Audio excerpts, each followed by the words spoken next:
하나님의 평강과 축복이 주일 이 새벽에 여러분과 함께 하시기를 주님의 이름으로 축원합니다. 오늘 유다서 1장 1절부터 25절까지 말씀으로 기억하며 살아가자, 기억하며 살아가자, 이런 제목으로 말씀의 은혜를 나누고자 합니다. 길이라고 다 길이 아닙니다. 저와 여러분이 가야 할 길이 있고 가지 말아야 할 길이 있습니다. 유다서는 우리에게 거짓 교사들에 관한 내용을 기록하고 있습니다.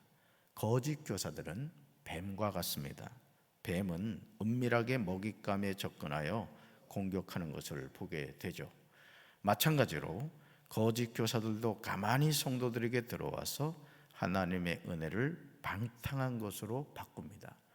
제가 여러 번 말씀드렸지만 담임 목사가 허락하지 않은 성경 공부는 하지 않는 것이 좋습니다. 혹여나 여러분들이 어떤 누군가를 통해 그런 제안을 받았을 때는 반드시 담임 목사에게 확인하셔야 됩니다. 목사님, 이런 요청이 들어오는데 이 공부가 괜찮습니까? 그러면 제가 그것에 대해서 확인한 이후에 여러분들에게 하셔도 될 것 같습니다. 아니면 안 하시는 게 좋겠습니다라고 말씀을 드릴 겁니다. 그런데 적지 않은 경우에 사적인 모임을 갖는다거나 또 이 신천지가 특히 그렇습니다. 아주 훌륭한 선교사님이 계시고 목사님이 계신데 말씀을 기가 막히게 쪼갠다는 거예요. 쪼개다가 영혼이 쪼개집니다, 여러분. 그렇기 때문에 우리 교회 안에서 담임 목사에게 허락받지 않은 성경 공부는 절대 허용하지 않겠습니다. 혹여나 그것이 발견되거나 알려지면은 교회에서 징계할 겁니다. 제가 여러분들에게 이런 말씀을 드리는 것은 여러분들을 해하고자 하는 게 아니에요. 담임 목사로서 여러분의 영적인 부분을 지켜주고자 하는 부분이기 때문에 담임 목사의 그런 마음을 아시고 여러분들이 사적인 모임이거나 사적인 어떤 성경 공부 이런 거에 빠지지 않도록 여러분 스스로 지켜주시기 바랍니다. 그러므로 하나님의 자녀는 항상 성령 안에서 깨어 있어야 됩니다. 음란하며 육체를 따라가다가 영원한 불의 형벌을 받은 소돔과 고모라 사람들을 여러분 기억해야 합니다. 구별된 삶이 없는 성도는 성도가 아니죠. 그러므로 믿음의 길을 걷고 있는 성도는 거룩한 믿음 위에 자신을 세워가야 합니다. 성령으로 기도하며 하나님의 사랑 안에서 자신을 지켜야 할 줄로 믿습니다. 영생에 이르도록 우리 주 예수 그리스도의 긍휼을 기다려야 합니다. 첫 번째로 볼까요? 하나님의 자녀는 자신이 누구인지를 알고 긍휼과 평강과 사랑을 알고 삽니다. 신약 성경은 대부분이 서신입니다. 편지라는 말이죠. 성령의 감동을 받은 사도들이 편지를 쓰면서 서두에서 항상 언급하고 있는 것이 있습니다. 그것은 그리스도인이 누구인가 하는 거예요. 그리스도인이 누구인가? 이것은 단순히 인사말 정도가 아닙니다. 그 인사말 안에 저와 여러분이 알아야 하는 성도가 누구인가에 대한 명확한 대답을 하고 있음을 보게 되죠. 유다서 1장 1절을 보시면 우리는 이런 사실을 분명하게 알 수 있습니다. 우리 1절 같이 읽습니다. 예수 그리스도의 종이요 야고보의 형제인 유다는 부르심을 받은 자 곧 하나님 아버지 안에서 사랑을 얻고 예수 그리스도를 위하여 지키심을 받은 자들에게 편지하노라. 아멘. 먼저 유다는 자신을 예수 그리스도의 종이라고 고백하고 있습니다. 유다서를 기록한 유다는 야고보의 형제인 예수님의 동생이었습니다. 우리 예수님은 성령을 통해서 동정녀 마리아에게 나셨죠. 엄밀하게 말하면 요셉과는 무관한 아들이었던 겁니다. 그런데 오늘 유다서를 기록한 이 유다는 예수님의 동생이었어요. 다시 말해서 마리아와 아버지 요셉 사이에서 태어난 아들 가운데 하나였다라는 뜻이죠. 그런데 자신을 뭐라고 소개하죠? 예수 그리스도의 종이다, 이렇게 말합니다. 마가복음 6장 3절을 보시면 우리는 예수님의 그 형제들에 대한 내용이 나오는 것을 보게 됩니다. 같이 읽습니다. 이 사람이 마리아의 아들 목수가 아니냐, 야고보와 요셉과 유다와 시몬의 형제가 아니냐.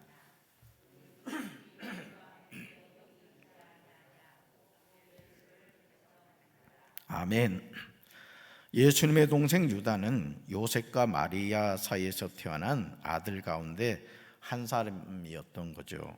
그런데 유다는 자신이 편지를 보내는 수신자들이 어떤 사람들인지에 대해서 쓰고 있음을 보게 됩니다. 첫째, 부르심을 받은 자라는 거죠. 둘째, 하나님 아버지 안에서 사랑을 얻은 자라고 말합니다. 그리고 셋째, 예수 그리스도를 위하여 지키심을 받은 자라고 말합니다. 부르심을 받고 사랑을 얻고 지키심을 받은 사람이 저와 여러분인 줄로 믿습니다. 나를 불러주셨다. 여러분들이 이거를 늘 기억하셔야 돼요. 이런 분명한 정체성을 고백하는 사람들에게 2절의 축복이 주어집니다. 2절 같이 읽습니다. 긍휼과 평강과 사랑이 너에게 더욱 많을지어다. 아멘. 사랑하는 성도 여러분 모두에게 긍휼과 평강과 사랑이 더욱 넘치시기를 주님의 이름으로 축원합니다. 두 번째 볼까요? 일반으로 받은 구원과 단번에 주신 믿음의 도를 위하여 힘써 싸워야 합니다. 예수님의 동생인 유다는 3절에서 자신이 유다서를 쓴 이유를 분명하게 말하죠. 3절 같이 읽습니다.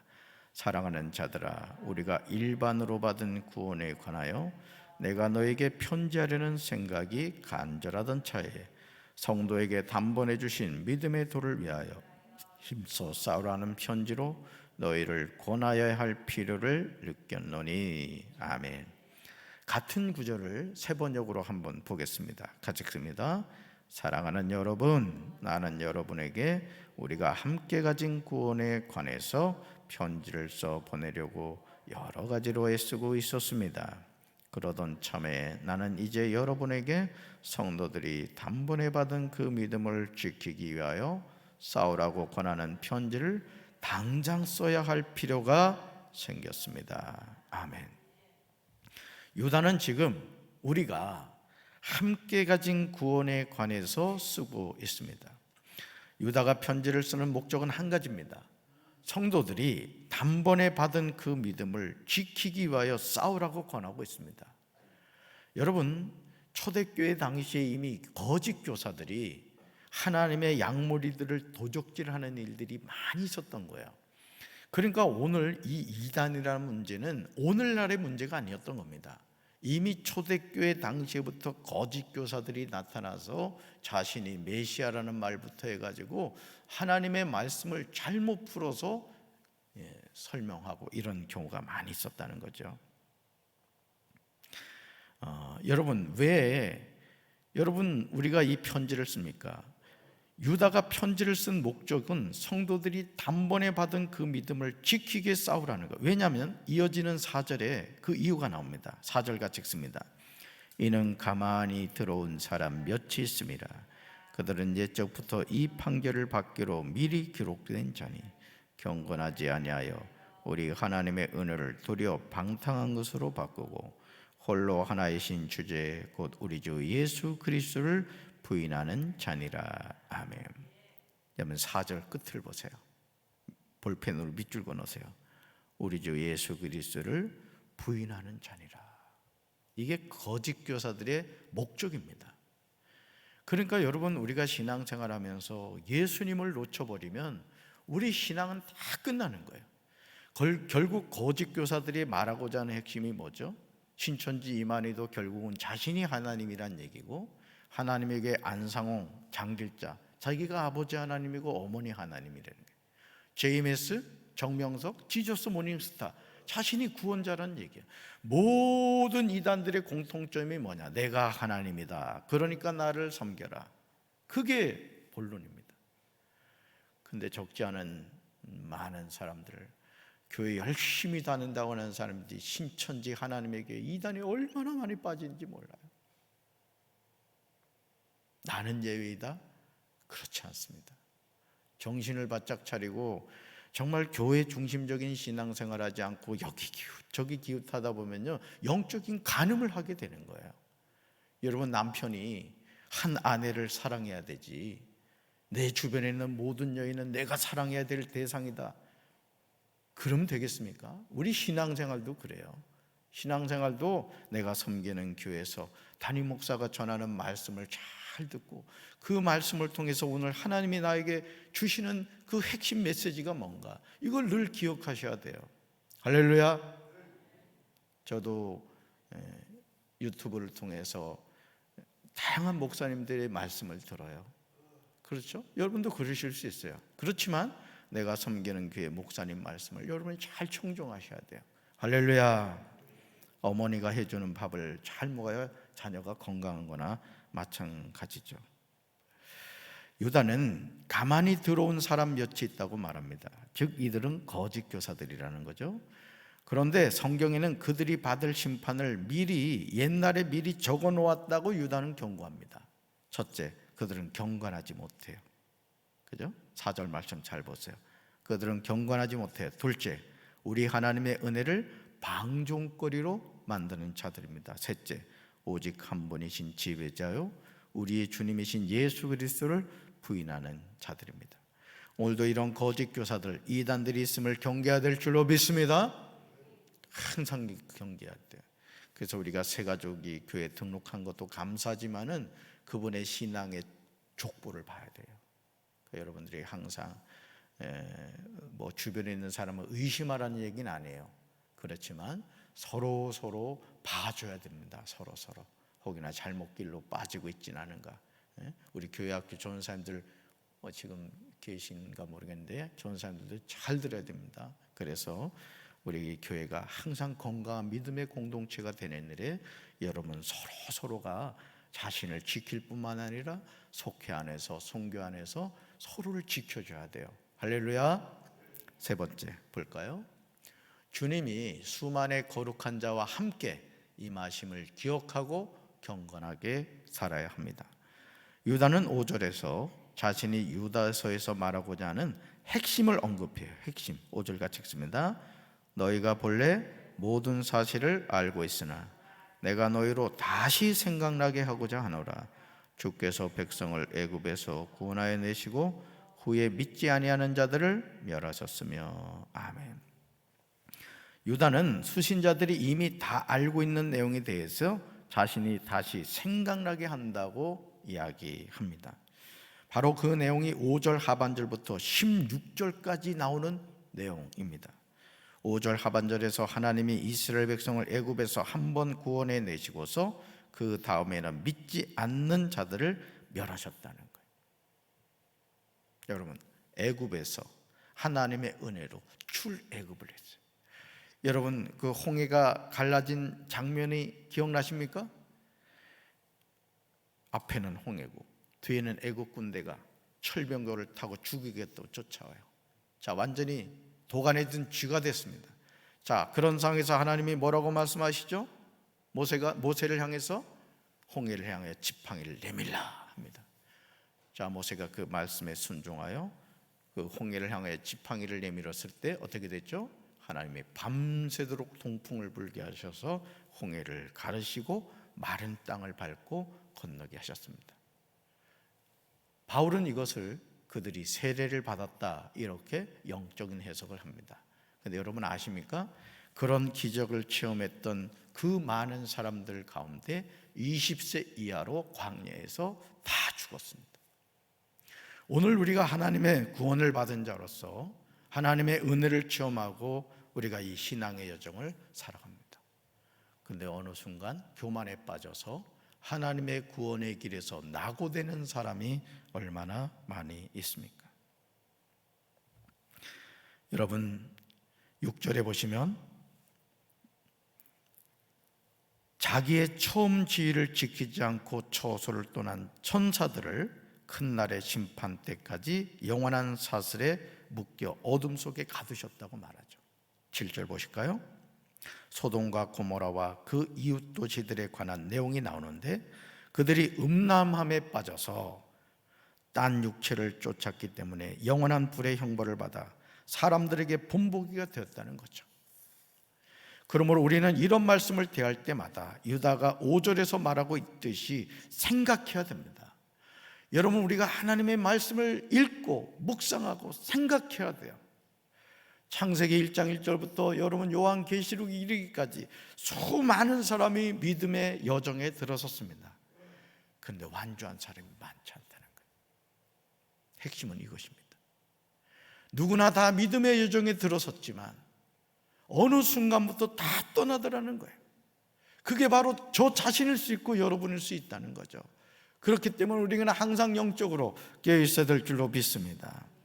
하나님의 성경 66권을 우리에게 주신 이유는 구원의 여정에서 낙오하여 심판을 받은 이들을 보고 생각하라는 것입니다. 나도 그럴 수 있음을 잊지 말라는 거예요. 9절에서 보시면 천사장 미가엘이 마귀와 다투어 변론하는 내용이 나오죠.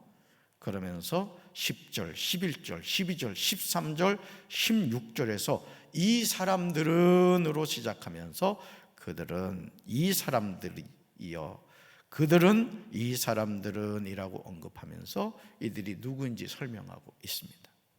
14절 하반절과 15절 보시면 아담의 7대 손 에녹이 이 사람들에 대하여 예언한 내용이 나옵니다. 말씀 같이 읽습니다. 보라, 주께서 그 수만의 거룩한 자와 함께 임하셨나니 이는 문 나라를 심판하사 모든 경건하지 않은 자가 경건하지 않게 행한 모든 경건하지 않은 일과 또 경건하지 않은 죄인들이 주를 거슬러 한 모든 완악한 말로 말미암아 그들을 정죄하려 하심이라 하였느니라. 아멘. 성도는 매 순간 경건한 삶을 살아야 할 줄로 믿습니다. 그래서 저희 목회를 하면서 제 자신도 늘 생각하는 게 뭐냐면은 끝까지 완주해야 되겠구나. 내가 목사라는 것 때문에 무슨 천국 상속에 앉은 것처럼 다 하는 것처럼 거룩한 척하지 말고 나 자신이 늘 하나님 앞에 진실한 목회자로서 또 목사라는 직분을 떠나서 예수님을 믿는 한 성도로서 겸손히 끝까지 완주해야 되겠다, 이 생각을 늘 합니다. 저는 우리 사랑하는 성도 여러분들도 저와 같은 마음을 품으셔서 늘 겸손하시고 하나님을 가까이 하시고 내가 구원받은 하나님의 자녀임이 늘 기쁨이 되길 주님의 이름으로 축원합니다. 네 번째 볼까요? 성도는 우리 주 예수 그리스도의 사도들이 미리 한 말을 기억해야 됩니다. 유다는 17절에서 기억하라고 말하죠. 17절 같이 읽습니다. 사랑하는 자들아, 너희는 우리 주 예수 그리스도의 사도들이 미리 한 말을 기억하라. 아멘. 그렇다면 유다는 지금 우리에게 무엇을 기억하라는 걸까요? 뭘 기억하라는 거죠? 먼저 18절과 19절 보겠습니다. 그들이 너에게 말하기를 마지막 때에 자기의 경건하지 않은 정욕대로 행하며 조롱하는 자들이 있으리라 하였나니 이 사람들은 분열을 일으키는 자며 육에 속한 자며 성령이 없는 자니라. 아멘. 그들이 너희에게 말하기를, 이렇게 나와요. 여러분, 지금 미국 같은 경우, 유럽 같은 경우 동성애를 인정을 하고 있습니다. 목사들이 교회에서 예를 들어 목사가 동성을 해요. 깜짝 놀랄 일이죠. 한국에서도 지금 정신 나간 목사들 가운데 이 동성애를 인정하는 목사들이 있습니다. 큐어 축제에 가서 축도를 하고. 여러분, 이걸 잘 구분하셔야 됩니다. 우리가 예를 들어 그렇습니다. 간음하던 여인을 불쌍히 여겨야 되는 것은 우리가 가져야 될 마음입니다. 그러나 간음하던 여인의 그 죄를 우리가 인정하고 합법화해서는 안 된다는 거예요. 이걸 잘 구분하셔야 돼. 동성애하는 사람들을 우리가 불쌍히 여기고 긍휼히 여기는 마음을 가져야 됩니다. 그러나 동성애는 죄입니다. 이 경계선이 모호해지다 보니까 정신 나간 목사들이 지금 그렇게 되는 거예요. 결국 여러분, 성경에서 우리가 양보하지 말아야 될 진리가 있습니다. 근데 이미 저 유럽이나 미국은 갈 대로 가버린 거예요. 제가 언젠가 말씀드렸죠. 우리는 기도하면 항상 어떻게 마무리하죠? 이 모든 말씀 예수 그리스도의 이름으로 기도하였습니다, 이렇게 하죠. 여러분 기억나십니까? 바이든 대통령 취임식에 가서 모든 신의 이름으로 기도합니다. 그러면서 그 그 워싱턴 중앙 장로교회 유흥열 목사님이 그 얘기를 하더라고요. 자기가 어느 그 모임에 가서 예수님의 이름으로 기도합니다 했더니 거기 있던 사람들이 와서 너무 잘하셨다는 거예요. 그러면서 그분이 그 얘기를 하더래요. 그 와서 얘기하는 사람이, 왜 목사님들이 담대하게 예수님의 이름으로 기도합니다 이거 못하느냐고 안타까워하더라는 것이죠. 여러분, 앞으로 우리가 살아가는 이 신앙의 여정에서 그런 모습이 이제 한국 교회조차도 동성애를 인정해야 된다, 심지어는 그런 목사들을 세우는 그런 일들이 멀지 않았어요. 저는 우리 교회가 끝까지 신앙의 본질을 지키고 하나님의 말씀 앞에서 타협하지 않는 그런 순교자적인 신앙을 갖게 되기를 주님의 이름으로 축원합니다. 여러분, 예수 그리스도의 사도들이 말한 내용이 무엇입니까? 먼저 마지막 때에 저와 여러분을 조롱하는 자들이 나타나서 자기들의 경건하지 못한 욕정을 따라 산다는 거예요. 그런데 이 사람들은 분열을 일으키는 자며, 잘 들으세요, 성령을 받지 않고 본능대로 사는 자들이라는 거예요. 오늘 우리는 이런 사람들을 얼마나 많이 봅니까? 그렇다면 우리는 어떻게 해야 될까요? 유다는 20절과 21절에서 구체적으로 제시합니다.